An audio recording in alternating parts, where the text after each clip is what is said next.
Bom dia. João 9, a partir do versículo 3. Evangelho de João, capítulo 9, a partir do versículo 3. Esses dias nós estamos meditando, estamos lendo, estamos comentando.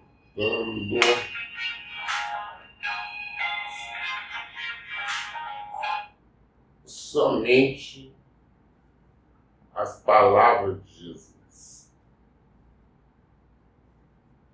Somente o que Jesus disse. Nada mais.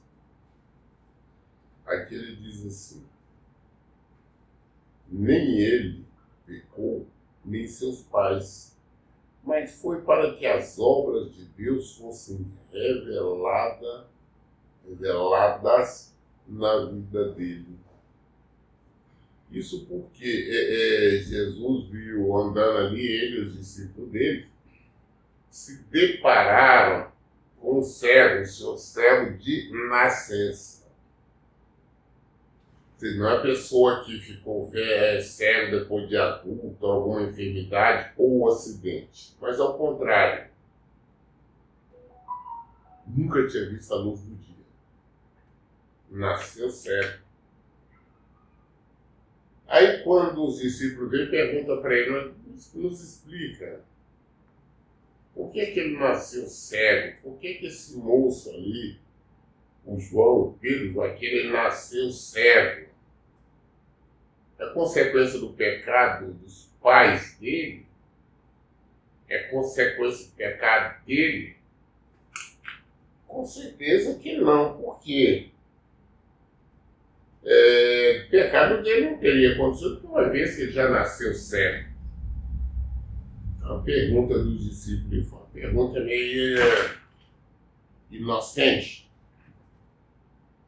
Jesus falou, não foi nem ele nem os pais dele que pecaram. Nem ele nem seus pais pecaram.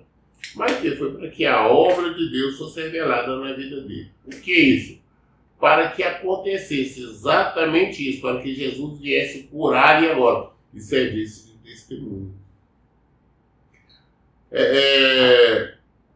Quando às vezes nos acontece algum mal, alguma situação ruim, nós gostamos logo de acreditar o diabo, ao pecado, ao erro.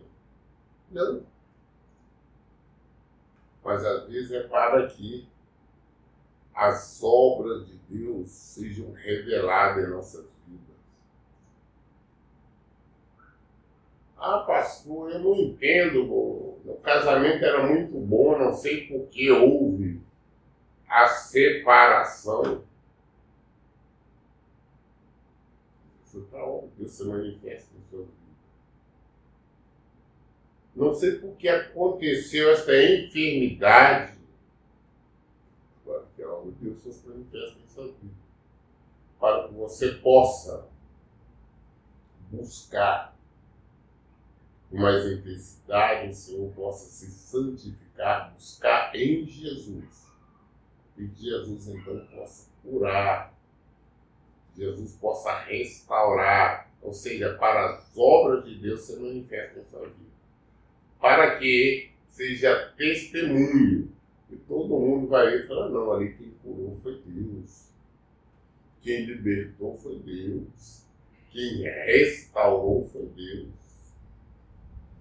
Entenda uma coisa, o Evangelho é testemunho. Nós temos a obrigação de testemunharmos o Evangelho. Sempre. É a nossa obrigação, é a nossa função. Testemunhar sempre o Evangelho de Jesus Cristo. É isso que nós temos que fazer. É isso que nós precisamos fazer.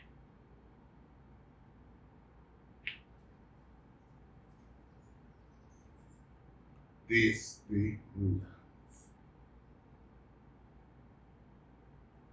Pastor, aconteceu uma tragédia assim, vamos examinar.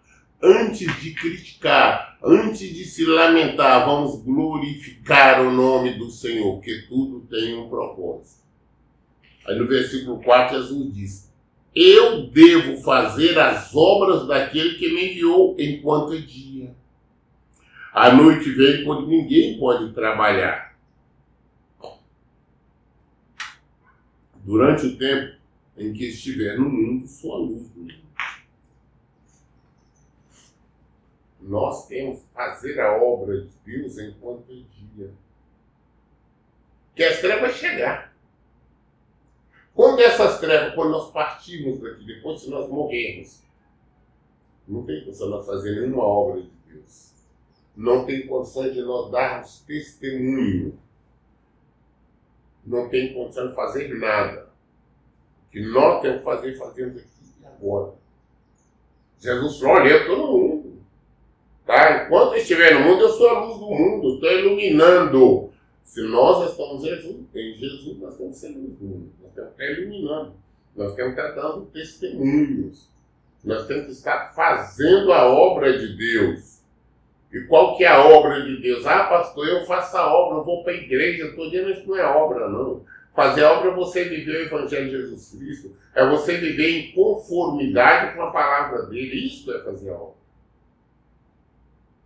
Isso é fazer a obra de Deus. Eu devo fazer a obra daquele que me enviou enquanto é dia.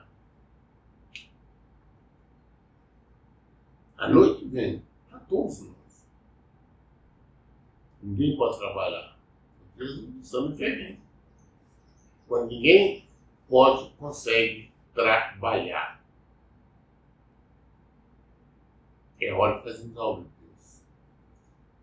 É hora de testemunharmos. É hora de nós falarmos do Evangelho. O Evangelho de Jesus Cristo.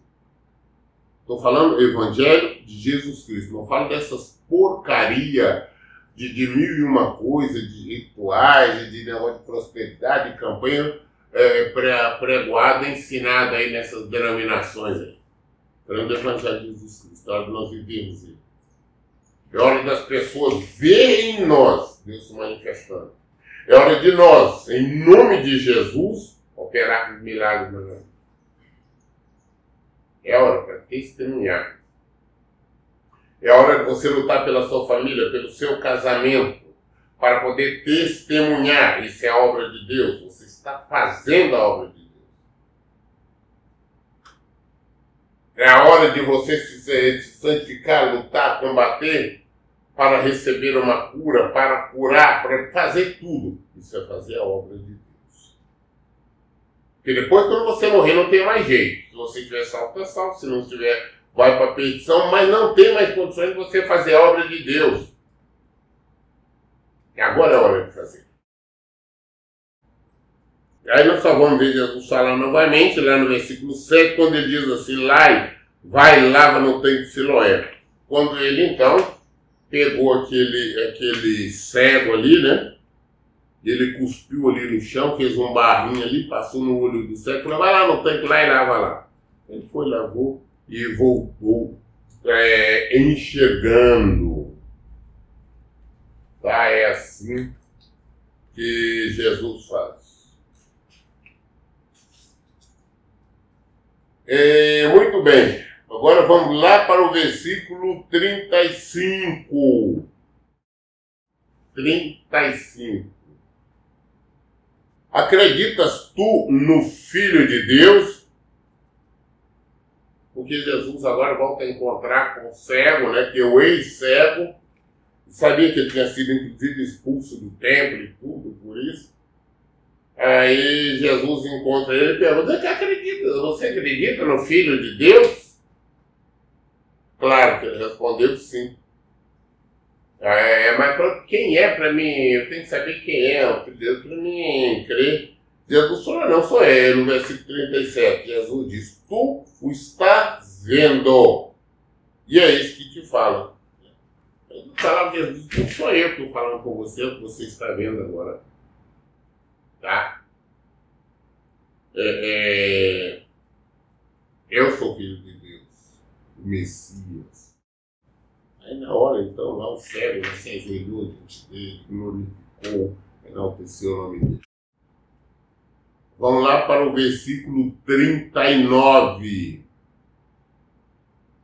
Jesus diz assim: eu vim a este mundo para julgamento, a fim de que os cegos vejam e os que veem se tornem cegos. Mas eu falei, puta, eu vim a esse mundo?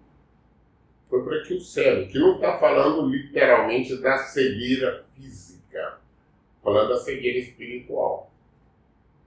Para vir este mundo para julgamento, a fim de que os cegos vejam. Eu era um cego, só passou por mim enxergar. Às vezes você e várias outras pessoas, nós não conhecíamos a palavra de Deus, nós não entendíamos, fomos ensinados aí de maneira errada a uma religião qualquer, mas agora nós enxergamos. Porque Jesus, que é a verdadeira luz, ele abriu os nossos olhos. E nós hoje podemos discernir o certo e o errado, discernir o que é pecado e o que não é. Então Jesus falou, eu vim a esse mundo para que os cegos vejam. E os que veem se tornem cegos, religiosos.